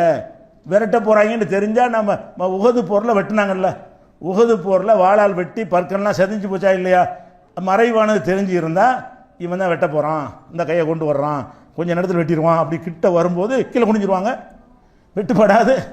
அப்போ வெட்டுப்பட்டிருக்க அப்படி சொல்ல சொல்கிறான்ல. எப்படி விளக்க சொல்கிறான்னா லாஜிக்காக விளக்க சொல்கிறான். அந்த உண்மையை கூட அழகான மக்களுக்கு புரிகிற மாதிரி உதாரணத்தை சொல்லி, லவ் குன்து அலமுல் கைப், மறைவான விஷயங்களை நான் அறிபவனாக இருந்திருந்தால் லஸ்தர்த்து மினல் கைரி, நல்லதை அதிகமாக அடைந்திருப்பேன். ஓமா மஸ்ஸனிய சூ, எனக்கு ஒரு தீங்கும் வராது. மறைவானது எனக்கு தெரிஞ்சால் ஒரு தீங்கு எனக்கு வராதுங்க. நான் என்னென்ன மறைவாக இருக்க எல்லாம் தெரிஞ்சுன்னு சொன்னால் என்னை எவனை அசைக்க முடியாது, என்னை தொட முடியாது, தொடர்க்கு முன்னாடி நான் விளைவிக்கிறேன், என்னை காப்பாற்றிக்கிறேன். அப்படி நான் இருந்தேனான்னு கேட்க சொல்கிறான்ல. உங்களுக்கு தூதராக வந்திருக்கிற நான் வந்து அப்படி இருந்தேனா அடி வாங்கினேனா, என்னை துன்பப்படுத்தினாங்களா, பலவித கஷ்டங்களுக்கு என்ன ஆளாக்குனார்களா? அப்போ இதெல்லாம் காரணமாக சொல்லி எல்லாம் சொல்கிறான். 7வது அத்தியாயத்தில் 188 வசனத்தில் இதை சொல்லி காட்டுறான். அதே மாதிரி 10:49 இந்த விஷயத்தை எல்லாம் சொல்லி காட்டுறான். அதே மாதிரி வந்து ரசூல்லாவை நோக்கி எல்லாம் சொல்கிறான். 10வது அத்தியாயத்தில் 107வது வசனம், ஒய்யும் எம்சஸ்க்கு அல்லாஹ் பிலுரின், முகமதே உங்களுக்கு ஒரு தீங்கிழைக்கு அல்லாஹ் நாடிவிட்டால் பலா காஷிஃபலகு இல்லாஹு, அதை நீக்கிறது அவனை தவிர யாரும் கிடையாது. உங்களுக்கு ஒரு நோய் வந்துருச்சு, சரி நமக்கு வந்த நோயாச்சும் நம்ம நீக்கிடுவோம், நம்ம அல்லாஹ் ஆகிட்டோமே, நம்மகிட்ட அல்லாஹ் வந்து குடி கொண்டுட்டானே, அல்லாஹ்வுடைய கை தானே நம்ம கை அப்படின்னு நினைத்து கொண்டு தடையை விட்டு குணமாக்கிற முடியுமான்னா இவங்க வாதப்படி சொல்கிறோம். அப்படி தானே வாதம் பண்ணுறாங்க. அல்லாஹ்வுடைய கை ரசூல்லா கை ஆகிட்டாங்க, அல்லாஹ் தான் ரசூலாகி விட்டார்கள் என்று உண்மையாக இருந்தால் அல்லாஹ் எப்படி சொல்கிறான்? எம்சஸ்க்கு அல்லாஹ் பிலுரின், ஒரு துன்பத்தை உமக்கு அல்லாஹ் நாடி விட்டான் என்று கொடுத்து விட்டான் என்று சொன்னால் பலா காஷிஃபலகு இல்லாஹு, அவனை தவிர யாரும் அதை அப்புறப்படுத்த முடியாது, நீங்கள் அப்புறப்படுத்திக்கிற முடியாது, வேறு எவன் அப்புறப்படுத்திக்கிற முடியாது. அப்போ உங்களுக்கு வந்த ஒரு கஷ்டத்தை கூட நீங்கள் விலக்கி கொள்ள முடியாது முகமதை, யாபத்தில் வச்சுக்கிறங்க. நீங்கள் தூதர் மட்டும்தான், சொல்கிற செய்தியை மக்களுக்கு போய் சொல்லணும், கூட்டாமல் குறைக்காமல் சொல்லணும், அவ்வளோதானே தவிர எனக்கு இருக்கிற அந்த சக்தியெல்லாம் உங்களுக்கு தந்துட்டேன்னு நீங்கள் நினச்சிடாதீங்க என்று ரசூல்லாவுக்கே பாடம் நடத்துகிற மாதிரி சொல்கிறேன். உங்களுக்கு ஒரு துன்பம் வந்து விட்டால் அதை நான் தான் நீக்க முடியும் என்று 10:7வது வசனத்திலையும் 6:17 வசனத்திலையும் சொல்கிறான். அதே மாதிரி இன்னொரு வசனம் இருக்கிற, இந்த வசனம் வந்து எப்போ இறங்குனுச்சுங்கிறதை விலகி கொண்டால் இது எவ்வளோ பெரிய பாரதூரமான விஷயம் என்று விலகி கொள்வீர்கள். உஹது போர் நேற்று கூட சொல்லியிருக்கிறோம். அந்த உஹது போரில் ரசூல் ஸல்லல்லாஹு அலைஹி வஸல்லம் அவர்கள் வந்து தாக்கப்பட்டாங்க, பற்கள் உடைந்து ரத்தம் சிந்தி மூர்ச்சையாகி அவங்க மூத்தா போயிட்டாங்கன்னு வதந்தி கிளம்புறது. அப்போ அந்த அளவுக்கு வேதனை, கடுமையான வேதனையில் ஒரு வார்த்தையை சொல்லிவிட்டாங்க. என்ன வார்த்தை சொன்னாங்க? ஒரு நபியா நான் அல்லாஹ்வுடைய தூதராக நான் இருக்கிறேன், என்னுடைய முகத்தில் இரத்த சாயத்தை பூசி இப்படி நாசம் பண்ணிவிட்டாங்களே, இவங்க நாசமாக போகட்டும், இவங்க வெற்றி பெற மாட்டாங்கன்னு ஒரு வார்த்தையை சொல்லிவிட்டாங்க. என்ன சொல்லிட்டாங்களாம்? அந்த ஹதீஸில் வரக்கூடிய வாசகம், சஹீ முஸ்லிமில் வரக்கூடிய வாசகம், கைஃப யுஃப்லிஹு கௌமுன் ஷஜ்ஜு நபியஹும் வ கசரு ருபாயியத்தஹு, தன் நபியுடைய கடவாய் பற்களை உடைத்து அவருடைய முகத்தில் இரத்த சாயம் பூசினார்களே, இவர்கள் எப்படி வெற்றி பெறுவார்கள்? ஓஹுவ எதுவும் இல்லல்லா, அவர் அல்லாவின் பக்கம் மக்கள் அழைத்து கொண்டிருக்கும் பொழுது அப்படியாப்பட்ட ஒருத்தரை என்ன செஞ்சிட்டாங்க? பல்லையும் உடைச்சு ரத்தமும் ஆக்கி குட்ட வச்சுட்டாங்களே, இவங்க எப்படி வெற்றி பெறுவார்கள் ஒரு வார்த்தையை சொல்லி போடுறாங்க. இது எல்லாரும் சொல்லக்கூடிய வார்த்தை. வேதனை தாங்க முடியல, வலி கடுமையாக இருக்குது, ஒரு நபி இந்த மாதிரி பண்ணிட்டீங்களடா, நீங்கள் உருப்படியலான்னு கேட்டுவிட்டாங்க. இப்போ தான் அந்த வசனம் இறங்குது. என்ன இறங்குது? லைஸ லக மினல் அம்ரி ஷைஉன், நபியே உங்களுக்கு இது 103வது சூறாவில் 128வது வசனம். அதில் என்ன சொல்கிறான் அல்லாஹ்? லைஸ லக மினல் அம்ரி ஷைஉன், அதிகாரத்தில் உமக்கு எந்த பங்கும் கிடையாது. உங்களை ஒருத்தன் அடிச்சுட்டானா வெற்றி பெற மாட்டானா? அடிச்சிருக்கிறான், பல்ல உடைச்சிருக்கிறான், ரத்தம் சிந்த வச்சிருக்கிறான், என்னை சிந்திச்சு நீ எப்படா ஜெயிப்பேன்னு கேட்குறாங்க. அல்லாஹ் கோபம் வருது. அல்லாஹ் வந்து எதை பார்க்க மாட்டேங்கிறான்? நம்முடைய ரசூல் அடிச்சு விட்டாங்கல்ல, ரசூலுக்குள்ள ரத்தம் சிந்தது, நம்ம ரசூல் எவ்வளோ வேதனைப்படுவா அதை பார்க்க மாட்டேங்கிறான். என் பவர் குறைய பார்க்குறாங்களே, என்னுடைய இடத்த வந்து இவர் எடுக்க பார்க்குறாரு. அல்லாவுக்கு எப்படி கோபம் வருது? உங்களை அடித்து விட்டால் அவன் தோத்துருவானா? அப்போ தோக்குறது ஜெயிக்கிறலாம் உங்கள் கையில் தான் இருக்குதா? நான் நினச்சா என்ன செய்வேன்? உங்களை அடித்தவனுக்கு வெற்றியை கொடுப்பேன், நான் நினச்சா உங்களுக்கு தோல்வியை கொடுப்பேன். இவன் எப்படி ஜெயிப்பான்னு எப்படி நீ சொல்ல போச்சுங்கிறான்ல. அவ்வளோ வேதனை தாழ இயலாமல் அந்த வார்த்தையை இறைத்தன்மை சொந்தம் கொண்டாடி அதை சொன்னாங்க. இல்லை, வேதனை தாங்க முடியாமல் வந்த ஒரு வார்த்தை இது. நம்மளும் சொல்லிடுவோம், இந்த மாதிரி வேதனை கடுமையாக வேதனை வந்துச்சுன்னா நீங்களாம் உருப்பட மாட்டீங்கடா, என்னை அடிச்சுட்டு நீ நல்லா இருப்பேடான்னு கேட்போமா இல்லையா? அவன் இறைத்தன்மைக்கு சொல்லலை, நம்ம சொன்னால் சாதாரணமாக எடுத்துக்கலாம். அல்லாஹ்வுடைய தூதர் சொன்னாங்கன்னா பார்க்குறவர்களுக்கு என்ன சந்தேகம் வந்துடும்? ஓ, இவர் இறைவனாக இருப்பாரோ, இறைவன் மாதிரி இவர் சபிச்சா எல்லாம் நடந்து போயிடுமோ அப்படின்னு வருமே என்பதற்காக வேண்டி அல்லாஹ் என்ன செய்யறான்? இந்த வார்த்தையை போடுறான். இந்த ஒரு சம்பவத்துக்காக வேண்டி கண்டிக்கிறான். லைஸ லக மினல் அம்ரி ஷைஉன், அதிகாரத்தில் உமக்கு பங்கு இல்லை, உம்மை வெட்டியவர்களையும் நான் ஜெயிக்க வைப்பேன். எத்தனையோ நேரங்களில் நபிமார்கள் கொல்லப்பட்டிருக்கிறார்கள், எத்தனையோ நபிமார்கள் வந்து உலகத்தில் வாழ்ந்தார்கள், நபிமார்கள் தோத்தார்கள், எதிரிகள் ஜெயித்தார்கள். அப்போ நான் அதை முடிவு பண்ணுறேன். நீங்கள் நபியாக இருந்தால் உங்களை ஒருத்தன் அடிச்சு விட்டான்னா அவன் ஜெயிக்க மாட்டானா? நபி அடித்தவனையும் ஜெயிக்க வைப்பான், ஏன் வேலை? நபி அடித்தவனை தோற்க அடிப்பான், அது ஏன் வேலை? என் முடிவு நாளில் எடுக்கணும், நீ என்ன எடுக்கிறது? அவன் ஜெயிப்பானா ஜெயிக்க மாட்டானான்ற முடிவு நீ எப்படி எடுக்கலாம் அப்படின்னு கேட்குறான். இந்த நேரத்தில் எல்லாரும் சொல்லக்கூடிய ஒரு வார்த்தையை தான் ரசூலுல்லாஹ் சொல்கிறாங்க. அல்லாஹ் அது விட்டே கொடுக்க மாட்டான். அந்த எஜமானியத்தை வந்து அல்லாஹ் என்ன செய்ய மாட்டான் யாருக்குமே. நான் அதை வந்து ரசூலுக்கு விட்டு கொடுக்க மாட்டான், யாருக்கு விட்டு கொடுக்க மாட்டான். அதனால தான் இந்த ஒரு கடும் வார்த்தையை பயன்படுத்தினா உனக்கு அதிகாரத்தில் பங்கு இல்லை. அப்போ இந்த மாதிரி கட்டத்தில் கூட உங்களுக்கு எந்த அதிகாரம் இல்லைன்னு சொன்னால் எப்படி இறைவு தன்மை அவர்கிட்ட இருக்கும்? இறைவனாகவே எப்படி ரசூல் ஆகுவார்கள் என்று நம்ம சிந்திக்கணும். இதெல்லாம் ஆழமாக மக்களுக்கு பதிய வச்சா தான் நாளைக்கு இந்த மாதிரியான வஹதத்துல் வஜூத் அத்வைத கொள்கைகள்லாம் என்ன செய்யாது, வராமல் இருக்கும். அதை கவனிக்கணும். இன்னும் சொல்ல போனால் அதை ஒட்டியே இன்னொரு வசனம் இறங்குது. ஊஹது போர் நடந்து முடிஞ்சிருச்சு. பிறகு வந்து ரசூல்லா மூத்தா போயிட்டாங்கன்னு வதந்தி கிளம்பி சஹாபாக்கெல்லாம் வெறிச்சோடி ஓடி, பிறகு ரசூல்லா உயிரோடு இருக்கிறாங்கங்கிற செய்தியெல்லாம் அறிவிக்கப்பட்டு திருப்பி போனவங்கெல்லாம் வந்து பிறகு என்ன செஞ்சிட்டாங்க, போர் செஞ்சுட்டு இருக்கிறாங்க. அந்த கட்டத்திலையும் அல்லாஹ் ஒரு செய்தியை போடுறான், ஒமா முஹம்மதுன் இல்லா ரசூல், முகம்மது ரசூல் தான், அல்லாஹ் இல்லை. முகம்மது ரசூலை தவிர யாரும் இல்லை. அப்போ ரசூல்லா மூத்தா போயிட்டாங்கன்னு சொன்னோன்னா சஹாபாக்கள் ஓடுறாங்க. அதுக்கு அல்லாஹ் கேட்குறான், நீங்கள் முகமதுக்கு தாங்க வந்தீங்களா சண்டைக்கு? முகமதுக்காக தான் போருக்கு வந்தீங்களா, அல்லாவுக்காக வரலையா? அப்படிங்கிற அர்த்தத்தில் எல்லாம் கேட்குறான் பாருங்க. வசனத்துக்கு ஒரு வார்த்தையும் எப்படி சம்மட்டு அடியாக இருக்குன்னு பாருங்க. ஒமா முஹம்மதுன் இல்லா ரசூல், முகம்மது ரசூலை தவிர யாரும் இல்லை. கது ஹலத்து மின் கப்லிகி ருசுலு, அவருக்கு முன்னாடி பல தூதர்கள் போய்விட்டார்கள், இவரும் போயிடுவார். அதுக்காக நீங்கள் இஸ்லாத்தோட்டு போயிடுவீங்களா? அஃபையும் மாத்தவு குத்தில, இந்த முகமது மரணித்து விட்டால் அல்லது கொல்லப்பட்டு விட்டால் இன்கலபத்து மலை ஆக்காபிக்கும், வந்த வழியை திரும்பி போயிடுவீங்களா? போருக்கு வந்தீங்க, எதுக்கு வந்தீங்க? முகம்மதுக்கு பலஞ்சக்க வந்தீங்களா? அல்லாவுடைய மார்க்கத்தை நிலைநாட்ட வந்தீர்களா? அல்லாவுடைய மார்க்கத்துக்கு வந்திருந்தீர்களே. ஆனால் ரசூல்லா மௌத்தா போனால் நின்று சாதிக்கணுங்க. எனக்காக தான் நீங்கள் வரணும், போருக்கு உயிரை கொடுக்க வரேன்னு வந்துட்டு ரசூல்லா மௌத்தா போயிட்டாங்கன்னு வதந்தி கிளம்புனோன்னு ஓட ஆரம்பித்தால் அப்போ யாருக்கு வந்தீங்க?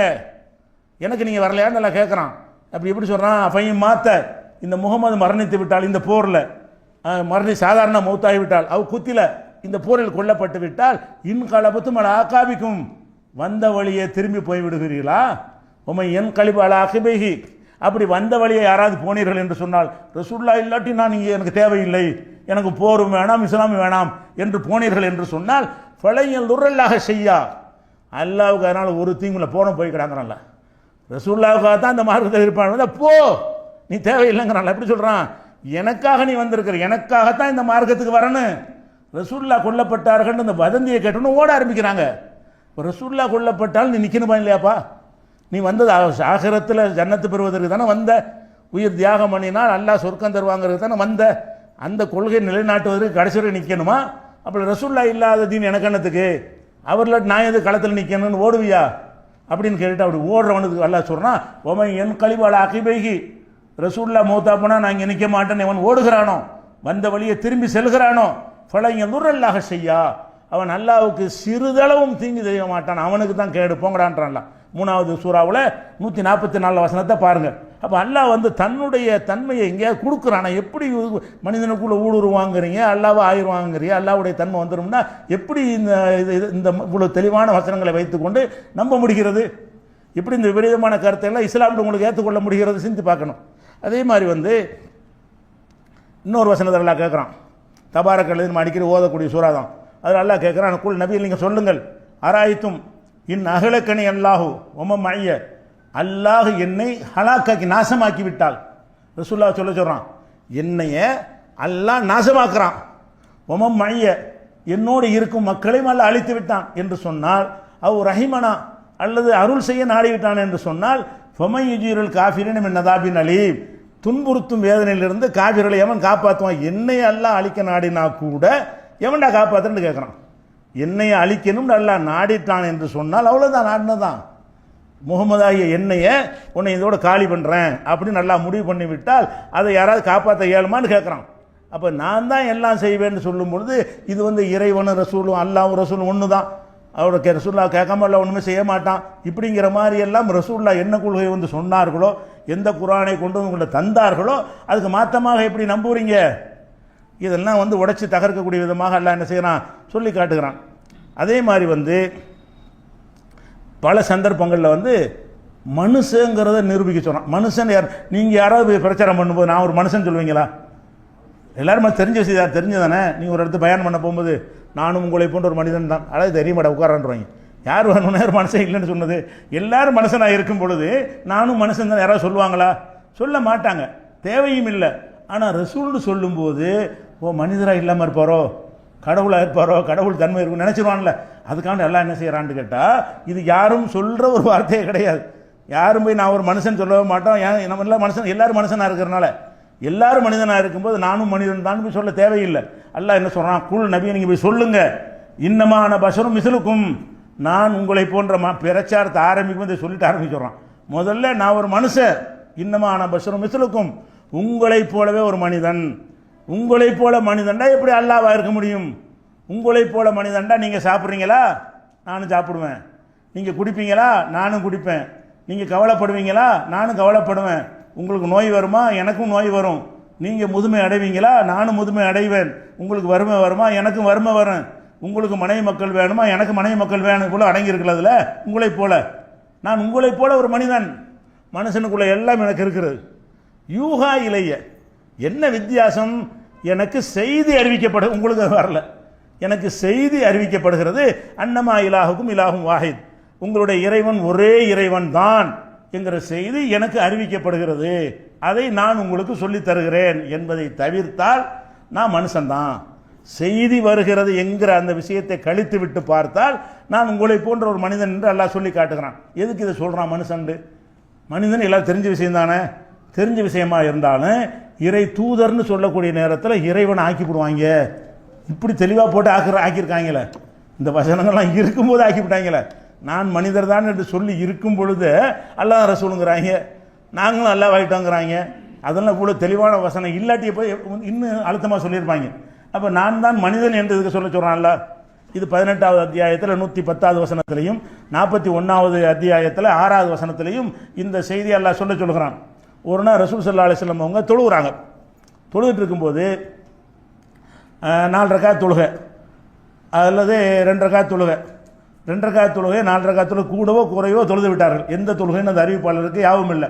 எப்படி சொல்கிற, ஒரு தொழுகையில் கொஞ்சம் கூடவோ குறைவோ தொழுதுட்டார்கள் அப்படின்னு என்ன விளங்கிக்கிறேன்னு, 2 ரக்காத்தை 3ஆக தொழுதுட்டார்கள், அல்லது 3 தொழுகை 4ஆக தொழுது விட்டார்கள், அல்லது 4 தொழுகையை 5ஆக ஏதோ ஒன்று கூடவோ குறைவோ தொழுது விட்டார்கள். தொழுது சலாம் கொடுத்துட்டாங்க. சலாம் கொடுத்த உடனே சஹாபாக்கள்லாம் இப்போ கிட்டத்தில் போய் தொழுகை முறை மாறி போச்சோ அப்படின்னு கேட்குறாங்க. ஏன்னா மறந்துட்டேன்னு கேட்க முடியாது. என்கிட்ட உங்கள்கிட்ட கேட்கலாம், நம்ம வகி வராது, உள்ளபடி தான் செய்யணும். அவங்க அல்லாஹ்வுடைய தூதராக இருக்கும்போது ஒன்றிலேருந்து மாறி இருக்கும் போல இருக்குது அப்படின்னு நினைத்து கொண்டு 4 ரக்காத்தை 3ஆக தொழுதாங்கன்னு வைங்க, நீங்கள் மறந்துட்டீங்களான்னு கேட்கக்கூடாதுங்கிறதுக்காக வேண்டி இப்படி கேட்குறாங்க. தொழுகை மாறிடுச்சோ, அதான் 4 இனிமேல் 3 தானோ அப்படிங்கிற இடத்துல கேட்குறாங்க. ஹதஸ ஃபி ஸலாத்தி ஷைஉன், தொழுகையில் எதுவும் மாற்றம் ஏற்பட்டு விட்டதோ என்று கேள்வி கேட்குறாங்க. கூடவோ குறையோ தொழுதுட்டாங்க. ரசூலுல்லாஹ்ட்ட போய் என்ன செய்கிறாங்க, கூட குறைய தொழுதுட்டீங்களேங்கிறத சொல்லாமல் தொழுகையில் கொஞ்சம் எதுவும் சேஞ்ச் ஆகி போச்சோ என்று கேட்குறாங்க. அப்போ ரசூலுல்லாஹ் ஒமா தாக்க அப்படிலாம் ஒன்று, இப்போ என்னப்பா சொல்கிறீங்க புரியலையேங்கிறாங்க. அப்போ சஹாபாக்கள் சொல்கிறாங்க, சல்லைத்த கதாவ கதா, நீங்கள் இப்படி தான் தொழுதீங்க, அதாவது 4க்கு மேலே 2 தொழுது விட்டீங்க, அல்லது 3க்கு மேலே 2 தொழுது விட்டீங்கன்னு என்ன குறை நடந்துச்சோ அதை சொல்லி காட்டுறாங்க. சொல்லி காட்டினவுடனே உடனே அத்தஹியாத்தில் உட்கார்ந்து கிபிலாவை நோக்கி 2 சைதா செஞ்சுட்டு சலாம் கொடுத்தாங்க. கூட தொழுதுனால மறதிக்காக வேண்டி சைதா செஞ்சுட்டாங்க. செஞ்சுட்டு அப்படி மக்களை நோக்கி திரும்பி உட்கார்ந்து கொண்டு சொன்னாங்க, இன்னமான பஷரும் மிஸ்லுக்கும், நான் உங்களை மாதிரி ஒரு மனுஷன்தான், தொழுகையிலும் நான் உங்களை மாதிரி மனுஷன்தான். தொழுகைங்கிற அல்லாஹ் வணங்குற ஒரு வணக்கம், அதில் அப்படி 2 கலந்து அப்படி சூஃபியாக்கள் ஏமாற்றுவாங்க. 2 எவனும் கலக்க முடியாது. வழங்குதா? மனுஷனாக தான் இருப்பான். எல்லா எண்ணங்களும் வரத்தான் செய்யும். நான் எண்ணங்கள்லாம் வராமல் தொழுதுட்டேன்னு என்ன வேணா உங்கள்கிட்ட சொன்னான்னு சொன்னால் பொய் சொல்கிறான், ஏமாத்துறான்னு அர்த்தம். அவனுடைய தாடி ஜுப்பா வச்சு நீ நம்புறீங்கன்னு அர்த்தம். எல்லாருக்கும் எல்லா எண்ணமும் வரத்தான் செய்யும். அதுபார் ரசூலுல்லாஹ் வந்திருக்கு. என்ன சொல்கிறாங்க? இன்னமான பஷரும் மிஸ்லுக்கும், நானும் உங்களை மாதிரி ஒரு மனுஷன்தான். அன்சா கமா தன்சவுன, நீங்கள் மறக்கிற மாதிரி நானும் மறந்துடுவேன். 2 ரக்காத் தொழு 3 ரக்காத்து நினச்சிக்கிட்டு 2 சலாம் கொடுத்துருவேன், 1 ரக்காத்தை விட்டுருவேன். அதில் 3க்கு பதிலாக நம்ம 2 தான் தொழுதுன்னு நினச்சிக்கிட்டு ஒரு சேர்த்து 4ஆக தொழுதுருவேன். நான் உங்களை போன்ற ஒரு மனுஷன்தான், நீங்கள் மறப்பதை போல் நானும் மறந்துடுவேன். ஃபைதா நசீத்து ஃபதக்கிரூனி, நான் மறந்து விட்டால் இந்த மாதிரி எடுத்து சொல்லுங்கள், யாவப்படுத்துங்க, மனுஷன் தானப்பா என்று சொல்கிறாங்க. அப்போ இதில் என்ன விளங்குது? தொழுகையில் அல்லாவுடைய தூதராக இருக்கனால நான் மறக்கலாம் இல்லை, இன்றைக்கி மட்டும் ஸ்பெஷல் சட்டம்னு சொல்லிட்டு போயிருக்கலாம். மறந்தேன்னு சொல்லுவதை விட நமக்கு இப்படி மறதி வரும்னு காட்டுற மாதிரி இப்போ இறை தூதராக இல்லாமல் ஒரு பெருமைக்கு உள்ளவராக இருந்தால் அப்படி செஞ்சுருக்கலாம். மறதிலாம் ஒன்றும் இல்லைப்பா, இன்றைக்கி உள்ள சட்டம் அவ்வளோதான் விட்டுட்டு போப்பான்னு இருக்கலாம். ரசூலுல்லாஹ் என்ன சொல்கிறாங்க? தன்னுடைய பலவீனத்தை சொல்கிறாங்க அந்த இடத்துல. நான் மனுஷன்ப்பா, உங்களை மாதிரி ஒரு மனுஷன், நீங்கள் மறக்கிற மாதிரி நான் மறப்பேன். இதெல்லாம் எதை காட்டுது? அல்லாஹ்வுடைய ரசூலே நீங்கள் மறக்கிற மாதிரி நான் மறப்பேங்கிறாங்க. இந்த ஷைத்தானும் ஷேகுமார்கள் பெரியார்கள்ங்கிற ஷைத்தானை செய்கிறான்னு கேட்டால் எங்களுக்கு மறதியே வர அல்லாட்டு லவ்ஹுல் மஃபூல் நேராக படிப்போங்கிறாங்க. இப்படிலாம் மக்களை ஏமாத்துறாங்க. லவ்ஹுல் மஃபூல் எழுதப்பட்டு இங்கே படித்து வாட்சி சொல்லுவோங்கிறாங்க. எங்களுக்கு எதுவும் மறையாதுங்கிறாங்க, எல்லாமே எங்களுக்கு தெரியுங்கிறாங்க. அதை இவங்க நம்பவும் செய்கிறாங்க. அல்லாஹ்வுடைய ரசூல் என்ன பண்ணுறாங்க? நீங்கள் மறக்கிற மாதிரி நான் மறப்பேன் சொல்லிவிட்டு மறந்தால் யாவப்படுத்துங்க. எதை காட்டுது? இபாதத்து செய்யும் பொழுது கூட அங்கே தான் இறைவனுடைய நெருக்கம் ஜாஸ்தியாக இருக்கிற இடம். அந்த இடத்தில் கூட இறைவனோடு ஒன்றி போக முடியுமானா முடியாது. உங்களை மாதிரி நானும் மறக்கத்தான் செய்வேன். மனுஷங்கிறது மாறாது. இதான் அப்படின்னு சொல்லும் பொழுது எப்படி நீங்கள் மனுஷனுக்கு ஒரு ஷேகு மகான் பெரியாருங்கிற ஒரு அந்தஸ்து கொடுக்குறீங்க? எதை வச்சு கொடுக்குறீங்க? சிந்திச்சு பார்க்க வேண்டும். அதே மாதிரி இன்னொரு சந்தர்ப்பத்தில் ரசூலுல்லாஹ் சொல்கிறாங்க, என்னிடத்துல ரசூலுல்லாஹ் ஜனாதிபதியாக இருக்கிறது, அவங்க தான் எல்லா பொறுப்புமே, இமாமாவும் இருப்பாங்க, ஜனாதிபதியாக இருப்பாங்க, போருக்கு போனால் தளபதி அவங்க தான் இருப்பாங்க, வழக்கு வம்பு வந்துச்சுன்னா விசாரிக்கிற நீதிபதி அவங்க தான் இருப்பாங்க. எல்லாமே ஆளினால் அவங்க தான், ஒரு ஆள் தான். இன்றைக்கி ஒரு நிர்வாகத்தை நடத்துறதுக்கு 72 மந்திரிகள் வைக்க வேண்டி இருக்கிறது. எந்த அமைச்சரும் கிடையாதுங்க ரசூலுல்லாஹ் கண்ணையில், ஒரு அமைச்சரும் கிடையாது. எல்லா நீதிபதி அவங்க தான், தளபதி அவங்க தான். எல்லாத்தையும் பார்க்குற அளவுக்கு அல்லாஹ் என்ன செஞ்சான்? அந்த கெப்பாசிட்டி வேணும் ஒரு மனுஷனுக்கு, அது எல்லாம் கொடுத்துருந்தான். அவ்வளவு இந்த தன் கையில் எடுத்து போட்டு போருக்கு கூட ஆட்கள் அனுப்பிவிட்டு பின்னாடி கையக்கால் ஆட்டிகிட்டு இருக்க மாட்டாங்க. அவங்களும் வாள் எடுத்து சுரட்டுவார்கள், வாள் எடுத்து சண்டையே செய்வார்கள், அப்படி எல்லாத்துலையும் இறங்குவார்கள். அப்படி இருக்கும் பொழுது வழக்கு வம்புகள் வந்துச்சுன்னா விசாரிக்க உட்காந்துருவாங்க. என்னென்ன கேஸு, கொடுக்கல் வாங்கல் கேஸு, பஞ்சாயத்துன்னு பல விஷயங்கள் வரும். பள்ளிவாசலில் வச்சு நீதிமன்றம் நடக்கும். அப்போ என்ன செய்வாங்கன்னு கேட்ட ரசூலுல்லாஹ் சொல்கிறாங்க, நீங்கள் வழக்கை கொண்டு வர்றீங்க. வழக்குன்னா இது யாருடையது, இந்த பொருள் யாருடையது, 2 பேர் வர்றாங்க, 2 பேர் என்னுடையதுங்கிறாங்க. இந்த என்னுடையது என்று 2 பேர் சொந்தம் கொண்டாடும் பொழுது உங்களில் ஒருத்தர் சிறப்பாக வாதம் செய்பவராக இருக்கிறார், ஒருத்தருக்கு வாதம் செய்ய தெரியலை. இந்த 2 இது எனக்குத்தான் என்று 2 பேர் சொல்லுகிறார்கள். அதில் ஒருத்தனுக்கு வாத திறமை இருக்குது, ஒருத்தனுக்கு வாத திறமை இல்லை. நான் என்ன செய்வேன்? நான் ஒரு மனுஷன் தானே. ரசூலுல்லாஹ் சொல்கிறாங்க, நான் ஒரு மனுஷனுங்கிற முறையில் இது யாருக்கு உரியது என்று என்னால் கண்டுபிடிக்க இயலாது, அல்லாஹ் தான் கண்டுபிடிக்க இயலும். நான் எதை வச்சு கண்டுபிடிப்பேன்? 2 வாதத்தையும் கேட்பேன். நீ என்னப்பா சொல்கிற, நீ என்னப்பா சொல்கிறேன்னு கேட்பேன். எந்த வாதத்தை வைத்து இதை வச்சு பார்க்கும்போது இவனுடையதாக தான் தெரிகிறது, இதை வச்சு பார்க்கும்போது இவனுடையதாக தெரிகிறதுன்னு இதான் எனக்கு முடிவு செய்ய முடியும். அப்போ ரசூலுல்லாஹ் சொல்கிறாங்க, இன்னமான பஷருன், நான் ஒரு மனிதன், இன்னஹு யதீனில் ஹஸ்மு, என்னுடைய என்னிடத்தில் வழக்கு கொண்டு வருகிறீர்கள், பல அல்ல பாலக்கும் ஐயக்கும் அபுலகமின் பாலின், உங்களில் சில பேர் வேற சிலரை விட தெளிவாக வாதிடுபவராக இருப்பார், அவருடைய தான் என்று நம்பி நான் தீர்ப்பளித்து விடுவேன். உண்மையில் அவருடையதாக இருக்காது, இவன் அப்பாவிக்குரியதாக தான் இருக்கேன், இந்த அப்பாவிக்கு பேச தெரியலை, அவன் திறமையாக உள்ளவன் பேசிடுறான், நான் என்ன நினச்சிக்கிறவன் இவன் தனக்கு பூன்னு முடிக்கிறான், அவன் அட்லி போடுறான், அவன் பாட்டுக்கு அவன்கிட்ட தான் ஹக்கு இருக்குன்னு நான் நினச்சி என்ன செய்வேன், இந்தாப்பா உன்னுடைய இது கொடுத்துருவேன்.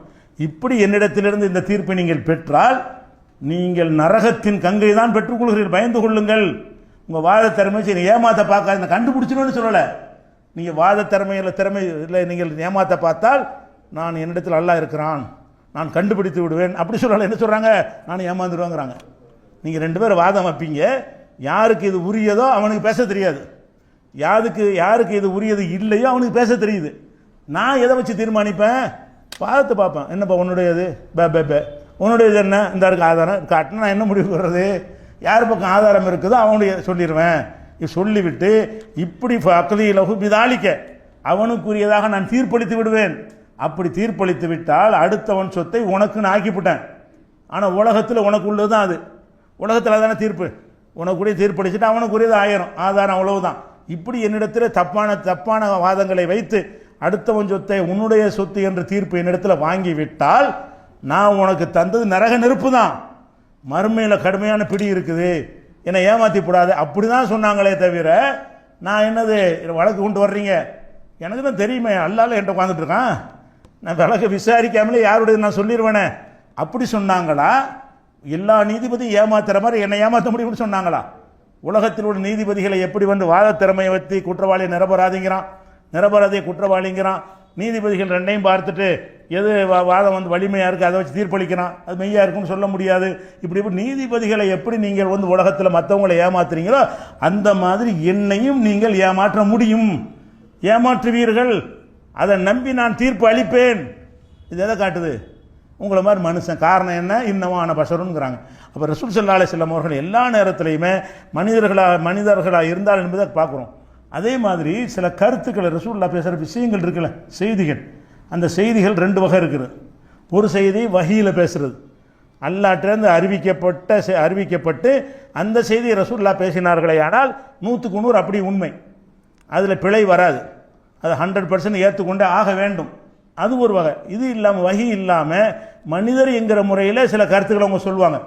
அது வஹி வந்து சொல்கிறது கிடையாது, மனிதருங்கிற முறையில் அவங்க ஒரு கருத்தை சொல்லுவாங்க. அந்த கருத்தில் வந்து சரியானதும் இருக்கும் தவறானதும் இருக்கும். ரசூலுல்லாஹ்வுடைய எல்லா கருத்துக்களுமே நீங்கள் வஹின்னு நினச்சிடக்கூடாது. பல ரசூலுல்லாஹ்வுடைய எதில் வந்து வஹி வருது, இபாதத்தை சொன்னால் அது வஹி. வணக்கம்ங்கிற முறையில் சொன்னார்களே ஆனால் அதெல்லாம் வஹியாக வந்துடும். சட்டத்திட்டங்களாக சொன்னார்களே ஆனால் அது வஹியாக வந்துடும். சும்மா உலக நடப்பில் ஒரு அறிவுரை மாதிரி சொன்னார்களே ஆனால் அது அவங்க சொந்த கருத்தாகவும் இருக்கும், வஹியாகவும் இருக்கும். அதை வேறுபடுத்தி அறியணும். அப்படி வந்து நம்ம மார்க்கத்தை பார்க்கணும். புரிஞ்சு கொள்வதற்கு உங்களுக்கு தெரிஞ்ச ஒரு விஷயம்தான் சுட்டி காட்டினா உங்களுக்கு தெரிஞ்சிடும். இப்போ ரசூல் ஸல்லல்லாஹு அலைஹி வஸல்லம் அவர்கள் அவங்க ஒட்டகத்தில் பிரயாணம் பண்ணி போனாங்க. எல்லாருக்கும் தெரியும்ல, எல்லாருக்கும் தெரியும். அவங்க பிரயாணம் வந்து ஒட்டகத்தெல்லாம் போனாங்க, சில நேரத்தில் குதிரையில் போனாங்க. இந்த ஒட்டகம் குதிரையை தவிர வேறு வாகனங்கள் அவங்க போனது கிடையாது. இன்றைக்கி யாராச்சும் வந்து ஒட்டகத்தில் போகிற சுன்னத்துன்னு சொல்லுவாங்களா? ஒட்டகத்தில் ரசூலுல்லாஹ் போனது நெசந்தான், எல்லாருக்கும் தெரியும். அது வந்து சுன்னத்து இல்லை. அது என்னது? அது வஹீயில் செஞ்சது கிடையாது. ரசூலுல்லாஹ் ஒட்டகத்தில் போனது அல்லாஹ்ட்ட உத்தரவு வந்து நீ இனிமேல் ஒட்டகத்தில் தான் போகணும் அப்படிங்கிறதுக்கு போனாங்களா? அதுக்கு முன்னாடியே ஒட்டகத்தில் போயிட்டு இருந்தாங்களா? ரசூலுல்லாஹ் தான் முதல் ஒட்டகத்தை கண்டுபிடிச்சாங்களா? இல்லை. ரசூலுல்லாஹ் ஆகுறதுக்கு முன்னாடி ஒட்டகத்தில் போனாங்க, வஹீயில் போகலை. ரசூலுல்லாஹ் எதிர்த்தாங்கள, அவங்க ஒட்டகத்தெல்லாம் போனாங்க. ஒட்டகத்தில் போனது வழக்கத்தில் அந்த அந்த அந்த சமூகத்தில் எது வழக்கத்தில் இருக்கோ அதை பயன்படுத்துவார்கள். அப்போ ரசூல் ஸல்லல்லாஹு அலைஹி வஸல்லம் ஒட்டகத்தில் தான் ஹஜ்ஜிக்கு போனார்கள். அதனால் ஒட்டகத்தில் ஹஜ்ஜிக்கு போகிற சுன்னத்தை நம்ம சொல்ல மாட்டோங்க. ஒட்டகத்தில் போனது அன்றைக்கு இருந்த வசதி அதுதான், அதுக்கு போனாங்களே தவிர வஹீயில் போகலை. ஏன்னா ரசூலுல்லாஹ் வஹீயில் போகிறதா இருந்தால் 40 வயசு வரைக்கும் ஒட்டகத்தின் பக்கமே நெருங்காமல் இருந்து 40வது வயசில் இன்று வஹி வந்து விட்டது அப்படி வந்தால் தான் வஹீயில் சொன்னாங்கன்ற அர்த்தம். 39 ஒட்டகத்தில் போனாங்க. 25 வயசில் வியாபாரியாக இருக்கும் ஒட்டகத்தில் போனாங்க. வஹிக்கு முந்தைய வந்து அல்லாஹ்வுடைய தூதர் ஆகிறதுக்கு முன்னாடி ஒட்டகத்தை பயன்படுத்தியிருக்கிறாங்களே. அப்போ இது வஹீயில் வந்ததல்ல. இன்னும் சொல்ல போனால் ஒரு கற்பனையாக வச்சுக்கிறோம். இப்போ ரசூலுல்லாஹ் இப்போ இருந்தாங்கன்னு சொன்னால் காரில் போயிருப்பாங்க. இப்போ ரசூலுல்லாஹ் நம்ம சென்னையிலுக்கு ரசூலுல்லாஹ் தூதர் அனுப்பிட்டான்னு வைங்க பேச்சுக்கு, அப்போ எதில் போவாங்க?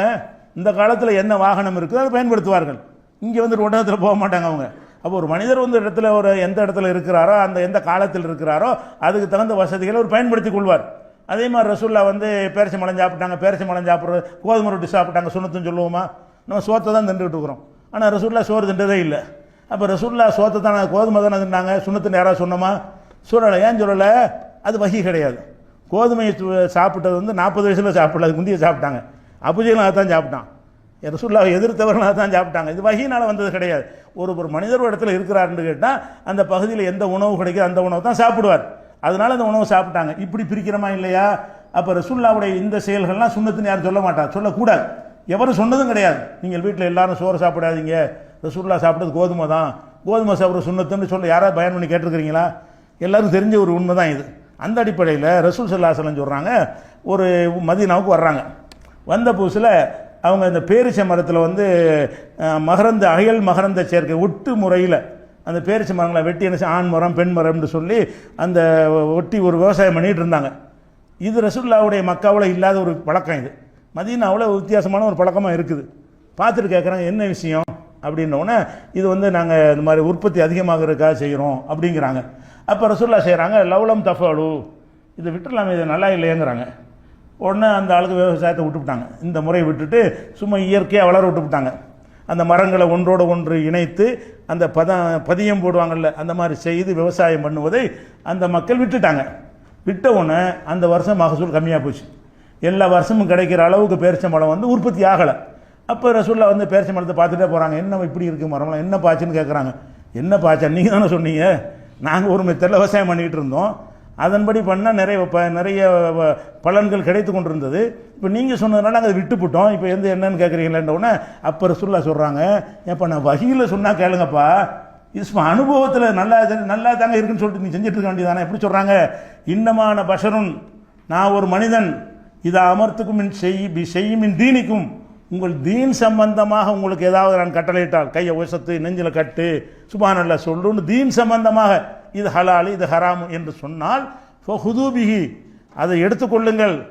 இதா அமர்த்துக்கும் செய்யும் ரஇ, என்னுடைய சொந்த அபிப்பிராயமாக சில கருத்துக்களை முன்வைத்தேனையானால் இன்னமான பசனா ஒரு மனுஷன் எடுத்துக்கிறங்க, அது சரின்னு பட்டா செய்யுங்க, உங்களுக்கு சரின்னு பட்டாட்டி செய்யாதீங்க. ரசூலுல்லாஹ் சொல்லிட்டாங்கன்னு பார்க்காதீங்க, நான் ரசூலாக சொன்னேன்னா ஒரு சாதாரண முகமதா சொன்னேனா என்று பிரித்து பாருங்கள்ங்கிறாங்க.